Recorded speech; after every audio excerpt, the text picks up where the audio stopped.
ചോറ്, ചപ്പാത്തി, കഞ്ഞി എന്തിൻ്റെ കൂടെ നമുക്ക് സൈഡ് ഡിഷായിട്ട് കഴിക്കാൻ പറ്റുന്നതും എളുപ്പത്തിൽ തയ്യാറാക്കിയെടുക്കാൻ പറ്റുന്നതുമായ ടേസ്റ്റി ആയിട്ടുള്ള ഒരു മെഴുക്കുവരട്ടിയാണ് ഇന്നത്തെ നമ്മുടെ റെസിപ്പി. ഈ ഒരു സമയം എന്ന് പറഞ്ഞാൽ നമ്മുടെ ശീമച്ചക്കയുടെ ഒക്കെ ഒരു സീസണാണ്. ശീമച്ചക്ക അല്ലെങ്കിൽ കടച്ചക്ക എന്നും പറയും. ഇന്നിപ്പോൾ ഞാൻ തയ്യാറാക്കാൻ പോകുന്നത് ശീമച്ചക്ക വെച്ചിട്ടുള്ളൊരു മെഴുക്കുവരട്ടിയാണ്. അപ്പോൾ എല്ലാവരും വീഡിയോസൊക്കെ കണ്ട് റെസിപ്പീസൊക്കെ ഇഷ്ടമാവുകയാണെങ്കിൽ ചാനലും കൂടി ഒന്ന് സബ്സ്ക്രൈബ് ചെയ്ത് സപ്പോർട്ട് ചെയ്യുക. അപ്പം നമ്മുടെ ടേസ്റ്റി ആയിട്ടുള്ള ഈ ഒരു ശീമച്ചക്ക മെഴുക്കുവരട്ടി തയ്യാറാക്കാനായിട്ട് ഞാനിപ്പോൾ ഇവിടെ ഒരു മീഡിയം സൈസിലുള്ള ശീമച്ചക്ക അതിൻ്റെ തൊലിയൊക്കെ കളഞ്ഞ് അരിഞ്ഞെടുത്തിട്ടുണ്ട്. ഈ ഒരു വലിപ്പത്തിലാണ് ഞാനിതെല്ലാം ഒന്ന് അരിഞ്ഞെടുത്തിരിക്കുന്നത്. അപ്പോൾ ഇത് കട്ട് ചെയ്തതിന് ശേഷം നമ്മൾ ഡയറക്റ്റ് വെള്ളത്തിലേക്ക് തന്നെ ഇട്ട് കൊടുക്കുക കേട്ടോ. അല്ലാന്ന് വരികിൽ അതിൻ്റെ ആ ഒരു കളറൊക്കെ ഒന്ന് മാറി വരും. അത് ഒഴിവാക്കാൻ വേണ്ടിയിട്ടാണ് ഇങ്ങനെ ചെയ്യുന്നത്. ഇനിയിപ്പോൾ നമുക്ക് ഈ ഒരു വെള്ളമെല്ലാം ഒന്ന് മാറ്റിക്കൊണ്ടുവരാം. ഇനിയിപ്പോൾ ഞാൻ ഇവിടെ ഒരു പാത്രം അടുപ്പിൽ വെച്ചിട്ടുണ്ട്. ഇതിലേക്ക് നമ്മൾ അരിഞ്ഞു വെച്ചിരിക്കുന്ന ശീമച്ചക്കയെല്ലാം ഇട്ട് കൊടുക്കാം. ഇനി ഇതിലേക്ക് നമുക്ക് 1/2 ടീസ്പൂൺ അളവിൽ മഞ്ഞൾപ്പൊടി ചേർത്ത് കൊടുക്കണം. അതോടൊപ്പം തന്നെ നമ്മുടെ ഈ ഒരു ശീമച്ചക്കയ്ക്ക് ആവശ്യമായ ഉപ്പും കൂടി ചേർത്ത് കൊടുക്കാം. ഇനിയിപ്പോൾ നമ്മുടെ ഈ ഒരു ശീമച്ചക്കയെല്ലാം വെന്ത് വരാൻ ആവശ്യമായ വെള്ളവും കൂടി നമുക്ക് ഇതിലേക്ക് ഒഴിച്ചു കൊടുക്കണം. ഇനിയിപ്പോൾ ഞാൻ ഇവിടെ പാത്രം അടച്ചു വെച്ച് ശീമച്ചക്കയെല്ലാം ഒന്ന് കുക്ക് ചെയ്തെടുക്കാൻ പോവാണ്. അപ്പോൾ ഈ ഒരു ശീമച്ചക്ക വന്നിട്ട് ചിലത് വന്നിട്ട് പെട്ടെന്ന് തന്നെ നമുക്ക് വെന്ത് കിട്ടും, ചിലത് വന്നിട്ട് വേകാനൊക്കെ കുറച്ച് പാടുള്ളതായിരിക്കും. അങ്ങനെയുള്ള ശീമച്ചക്ക ആണെങ്കിൽ മാത്രം ഇതുപോലെ ഒന്ന് ആദ്യം വേവിച്ചെടുത്തതിന് ശേഷം മെഴുക്കുവരട്ടി തയ്യാറാക്കാവുന്നതാണ്.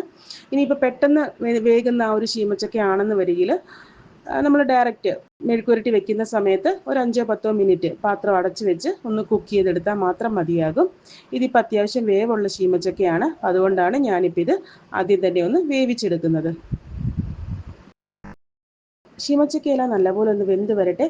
ആ ഒരു സമയം കൊണ്ട് തന്നെ നമുക്ക് ഇതിന് വേണ്ടിയിട്ടുള്ള ബാക്കി ചേരുവകളൊക്കെ ഒന്ന് തയ്യാറാക്കിയെടുക്കാം. ഞാനിപ്പോൾ ഇവിടെ കുറച്ച് കുഞ്ഞുള്ളി ഒന്ന് തൊലിയൊക്കെ കളഞ്ഞ് ക്ലീൻ ചെയ്തെടുത്തിട്ടുണ്ട്.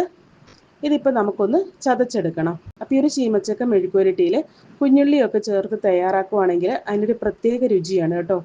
ഞാനിപ്പോൾ ഈ ഒരു കുഞ്ഞുള്ളി മുഴുവനും എടുക്കുന്നില്ല, ഇതിൽ നിന്നും കുറച്ച് കുഞ്ഞുള്ളി മാത്രമേ ഞാൻ ചതച്ചെടുക്കുന്നുള്ളൂ.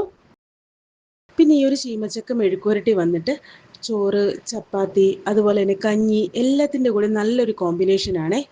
നല്ല ചൂട് ചോറിൻ്റെ ഒക്കെ കൂടി പ്രത്യേകിച്ച് കറികളൊന്നും ഇല്ലെങ്കിലും ഈ ഒരു ശീമച്ചക്ക മെഴുക്കുവരട്ടി മാത്രം മതി ചോറുണ്ണാനായിട്ട്. കാരണം അത്ര ടേസ്റ്റി ആയിട്ടുള്ളൊരു മെഴുക്കുവരട്ടിയാണിത്.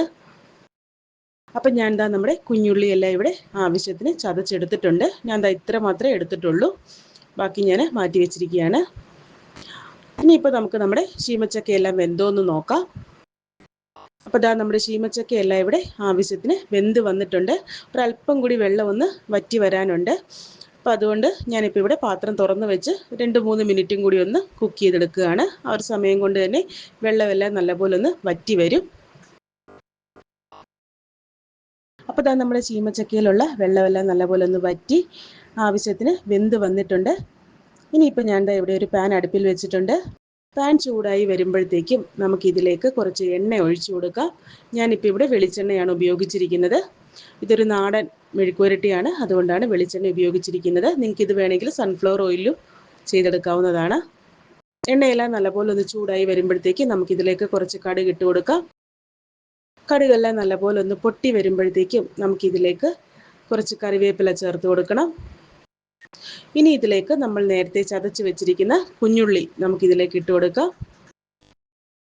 ഇനി ഇതെല്ലാം കൂടി നല്ലപോലെ ഒന്ന് വഴറ്റിയെടുക്കുക. ഉള്ളിയെല്ലാം നല്ലപോലെ ഒന്ന് വാടി വരണം. അതിൻ്റെ ഒരു റോ ടേസ്റ്റൊക്കെ ഒന്ന് മാറി വന്നാൽ മതിയാകും. ഗോൾഡൻ ബ്രൗൺ കളറൊന്നും ആവേണ്ട ആവശ്യമില്ല. നല്ലപോലെ വാടി അതിൻ്റെ ആ റോ ടേസ്റ്റൊക്കെ ഒന്ന് മാറി വന്നാൽ മതിയാകും. ഇനി ഇതിലേക്ക് നമുക്ക് 1 ടീസ്പൂൺ അളവിൽ ചതച്ച മുളക്, അതായത് വറ്റൽമുളക് ചതച്ചത് നമുക്കിതിലേക്ക് ചേർത്ത് കൊടുക്കണം. അതും കൂടി ചേർത്തതിന് ശേഷം നമ്മുടെ മുളകിൻ്റെ റോ ടേസ്റ്റ് മാറുന്നത് വരെ വീണ്ടും നന്നായിട്ടൊന്ന് വഴറ്റി കൊടുക്കുക. അപ്പോൾ നമ്മുടെ ഉള്ളിയുടെയും അതുപോലെ തന്നെ മുളകിൻ്റെയൊക്കെ ആ ഒരു റോ ടേസ്റ്റ് മാറി വന്നിട്ടുണ്ട്. ഈ സമയം നമ്മൾ നേരത്തെ വേവിച്ച് വെച്ചിരിക്കുന്ന ശീമച്ചക്ക നമുക്കിതിലേക്ക് ചേർത്ത് കൊടുക്കണം.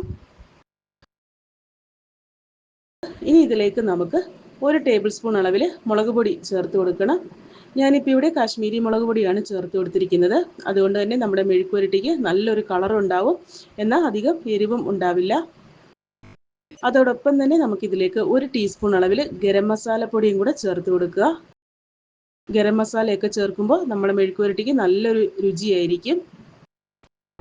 ഇനിയിപ്പോൾ ഇതെല്ലാം കൂടി ചെറിയ തീയിൽ ആ ഒരു പൊടികളുടെ പച്ചമണം മാറുന്നത് വരെ ഒന്ന് വഴറ്റിയെടുക്കുക. അപ്പോൾ ദാ ഇത്രയേ ഉള്ളൂ, നമ്മുടെ ടേസ്റ്റി ആയിട്ടുള്ള ശീമച്ചക്ക മെഴുക്കുവരട്ടി ഇവിടെ റെഡി ആയിട്ടുണ്ട്. ഞാനിപ്പോൾ ഇവിടെ സ്റ്റൗ ഓഫാക്കിയിരിക്കുകയാണ്. ചോറ്, കഞ്ഞി, ചപ്പാത്തി എല്ലാത്തിൻ്റെ കൂടെ നമുക്ക് സൈഡ് ഡിഷായിട്ട് കഴിക്കാൻ പറ്റുന്ന ടേസ്റ്റി ആയിട്ടുള്ള ഒരു വിഭവമാണിത്. അപ്പോൾ എല്ലാവർക്കും എൻ്റെ ഈ ഒരു റെസിപ്പിയൊക്കെ ഇഷ്ടമായിട്ടുണ്ടെന്ന് കരുതുന്നു. റെസിപ്പി ഇഷ്ടമായാൽ നിങ്ങളുടെ ഫ്രണ്ട്സിനും റിലേറ്റീവ്സിനൊക്കെ ഒന്ന് ഷെയർ ചെയ്ത് കൊടുക്കുക. കൂടാതെ വീഡിയോ ലൈക്ക് ചെയ്യാൻ മറക്കരുത്. പിന്നെ ആദ്യമായിട്ടാണ് നമ്മുടെ ചാനൽ കാണുന്നതെങ്കിൽ പ്ലീസ് ഒന്ന് സബ്സ്ക്രൈബ് ചെയ്ത് സപ്പോർട്ട് ചെയ്യുക. കൂടാതെ നിങ്ങളുടെ അഭിപ്രായങ്ങളും നിർദ്ദേശങ്ങളും ഒക്കെ കമൻറ്റ് ബോക്സിലൂടെ എന്നെ അറിയിക്കാവുന്നതാണ്. അടുത്ത നല്ലൊരു റെസിപ്പിയായിട്ട് കാണുന്നത് വരേക്കും ടേക്ക് കെയർ. ബൈ.